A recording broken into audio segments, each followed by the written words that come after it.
10 third baseman right now. Here's what we have so far. The Shredder going with DJ LeMahieu at 10. Yandy Diaz, Max Muncy, Justin Turner, and Alex Bregman coming in at number 6. Now time for the top 5. And at number 5, it's Nolan Arenado of the St. Louis Cardinals.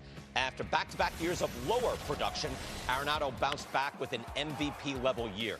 He slugged .533, hit 30 homers, played 148 games, and did it all with his signature elite defense. Arenado was plus 19 in defensive runs saved last year. That's a big number. Second at the position, only to Ke'Bryan Hayes of the Pirates. Now, that elite defense with the productive back gave Arenado one of the best seasons in baseball last year. WAR is an approximation, so Arenado and his teammate Paul Goldschmidt were neck and neck. Only Aaron Judge, who had a historic year, clearly had a better season than Nolan Arenado. Moving up the top 5, now we go to number 4, and at 4, it's Rafael Devers of the Boston Red Sox. Devers just signed a big contract extension, which will keep him in Boston, and he has earned his place among the elite hitters in the game. Last year, he had a 141 OPS plus, hit 27 home runs, and is still just entering his prime, going into his age 26 season. Now, we're coming off 2 full seasons after the shutdown year, and if you put them together, I kind of did that for everybody, you get a bigger and better sample.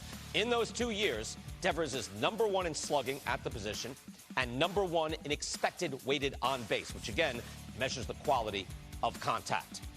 Moving up the top 5 right now, we go to number 3, and at 3, it's Austin Riley of the Atlanta Braves. Riley put up another excellent season. He's very durable. He played 159 games last year, hitting 38 home runs and slugging .528. The defensive metrics were conflicting for Riley last year, but he finished with plus 6 defensive runs saved. And over the last 2 years, Riley has been the best hitter at this position. He is number 1 in weighted runs created plus, which you see right here. He's also number 1 in runs created, which is a volume stat. He's excellent. You know, when I look at him, age 26 season, you know, he's just a baby. He's coming off 2 monster seasons, top 7 in MVP voting both times, averaging 35 home runs. This is what I love about him. You see the maturation of a hitter and why he really is one of the superstars of the game. His barrel percentage and his hard hit percentage have increased over the last 2 years, and he absolutely crushes off speed pitches. Over the last 2 seasons, BK, top 3 in all of baseball in off speed pitches. Usually young guys, you say, well, he can hit a fastball. Can he adjust to what the league does to him? He absolutely can.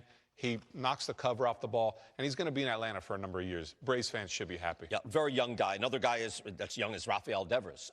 His defensive metrics weren't quite as good. I was saying it was conflicting for Riley. For Devers, not up there with, you know, the big guys right here, because again, you're competing with Arenado, guys who can, and Machado, guys who can really field, but he can absolutely hit. He can absolutely match most total bases over the last 3 seasons amongst all third basemen, and there is a bright spot to his defense. He's kind of like a stock that's trending upward.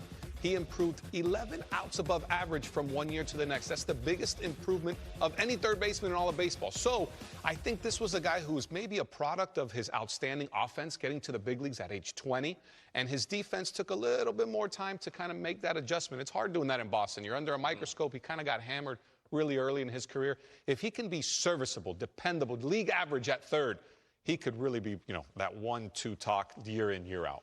And I thought Nolan Arenado, I know that feels low for a lot of people, but it's the first year that he absolutely crushed it at sea level. He'd been crushing it at Coors Field for years. I thought this was an important year. He showed, no, he can do this anywhere and do it with the glove. Well, he was a little low for me, BK. I have him higher on the list. The Shredder, I think, crushes him for the 2020 season, but this is the epitome of a guy who just comes to play every day. I know RBIs is not the greatest stat in the world, but he has 7 straight years with 100-plus RBIs. The defense, I mean, who has started their career 10 years in a row, 10 gold gloves? I mean, he's a guy who, when you talk about I bring it to the plate and I take it out on the field as well, this is, you know, he's the poster child for that. You know, MVP caliber type guy, very dependable. That corner combo with Arenado and Paul Goldschmidt is something Cardinal fans are spoiled to see on a daily basis, I would say. And for anybody out there, if you're not doing it, I would encourage you to do your own top 10. If you haven't, you're like, how can he be 5? That's ridiculous. And they start tweeting out, you know, how these kids Right.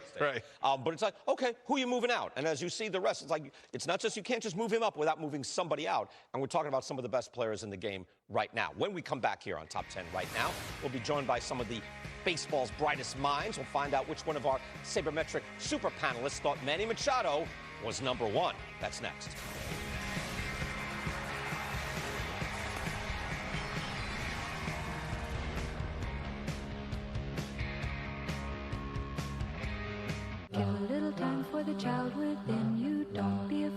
be young and free.